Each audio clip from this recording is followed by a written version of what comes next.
At M7, we began providing non-emergency medical transportation as early as 1988, so it's always been a part of what we do here. Having successfully changed the legislation to allow wheelchair taxis in Connecticut, we started adding wheelchair vehicles in a very, very big way, so over 50% of our fleet is now accessible vehicles. And to put that into perspective, most fleets across the country have maybe 3 to 5% of their fleets are accessible. And we use those vehicles interchangeably. So in the event that somebody who requires a wheelchair van needs transportation, they can just pick up the phone, and it's likely we're going to have one within a very short distance because there's so many of them in our fleet. That's our whole business model, and it's worked well since 1987. Well, with M7, we pick all kinds of people. Every day, somebody going to groceries, somebody going to the airport. But we do pick up also a lot of non-emergency medical transportation that basically could be doctor's appointment, it could be discharge from the hospitals. So there is all different kinds. The NEMT experience with M7 starts with driver training.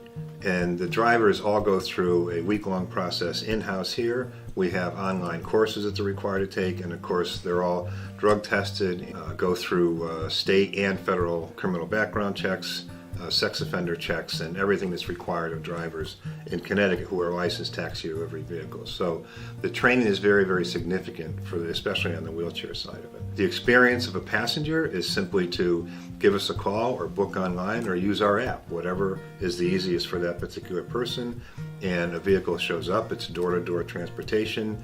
It could be door-through-door transportation. All those different levels are offered. In today's day and age, it could be even COVID-positive transportation. So we have always provided what we feel is what the passenger needs the most. Most people don't realize is that these things were usually done by only ambulances before. And now they have that option where more readily available. If something happens at midnight, we could be there at midnight, 10 minutes later, where for an ambulance, it's going to take 3 to 4 hours. So I think that part of it right there, most nurses, you'll hear that, hey, you guys came in too fast, or whether it's something that happened or just too quickly, because they are used to a different way of doing this thing. With us being part of this business now, definitely has changed the landscape for them. There's many transportation programs out there that are state or federally sponsored that are very, very good programs but don't meet the overall needs of somebody just taking rides in vehicles under their everyday course of life.